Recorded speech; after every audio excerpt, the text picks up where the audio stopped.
আসসালামু আলাইকুম আমার প্রিয় ভাই বোনেরা, আজকে আপনাদের মাঝে হাতে মাখানো মজাদার বড়ির ভর্তা নিয়ে হাজির হয়ে গেলাম। তো এই বড়ির ভর্তাগুলো এতটা সুস্বাদু হয়েছে, সবাই খেয়ে খুবই প্রশংসা করেছে। আর বিশেষ করে বড়ির ভর্তা, যে কোনো ভর্তা সবাই একসাথে মিলে খেলে অনেক মজা হয়। তো আজকে মাখো মাখো করে বড়ির আচারটা বানিয়েছি, খুবই মজা হয়েছে আলহামদুলিল্লাহ। তো আমি ফার্স্টে আমাদের বাসায় আসছি প্রায় 1.5 মাস পর। তো এসে দেখি গাছে বড়ি ধরেছে, মোটামুটি পাকাও না আবার কাঁচাও না। তারপর আমি এইখান থেকে বড়ি অনেকগুলো পেরে নিলাম। এক এক করে আমি মোটামুটি অনেকগুলো বড়ি পেরে নিব। তো আমার দেখতেই পাচ্ছেন আমার কত সুন্দর সুন্দর বড়িগুলো।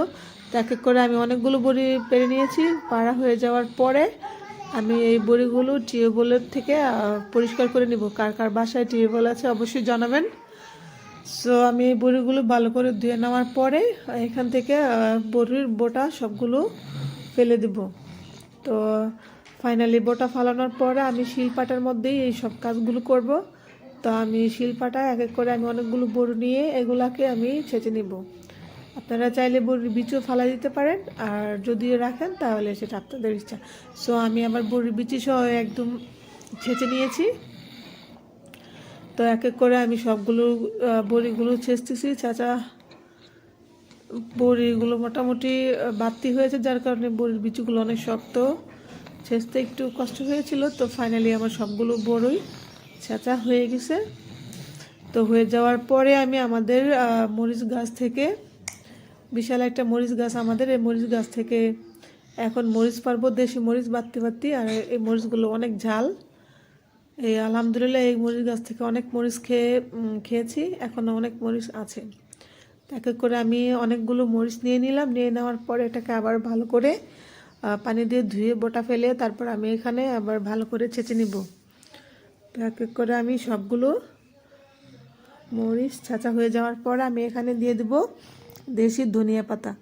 ধনিয়া পাতাটা দিলে বড়ির স্বাদটাও একটু বেড়ে যায়। সো আমি ধনিয়া পাতাগুলোকে এখন ভালো করে ছেঁচে নিচ্ছি।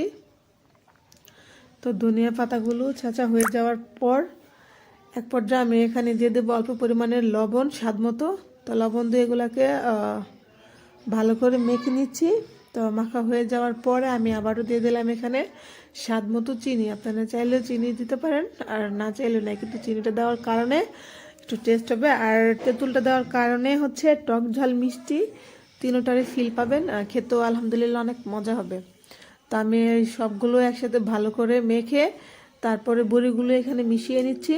তো মিশিয়ে নেওয়ার পর আমি এগুলাকে ভালো করে মেখে নিব সবগুলো একসাথে।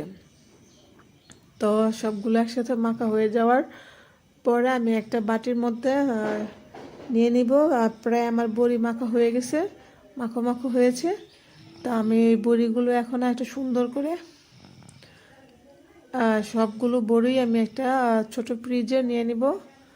বিশ্বাস করবেন কিনা জানি না, সবাই মিলে যখন বড়ির হাতে মাখার বড়ির ভর্তাটা খেয়েছি, সবাই খুবই প্রশংসা করেছে আর বলেছে অনেক সুস্বাদু হয়েছে। সো আপনারা বাসায় ট্রাই করবেন। যদি বাসায় ট্রাই না করেন তাহলে বুঝতে পারবেন না এগুলোর টেস্ট কেমন।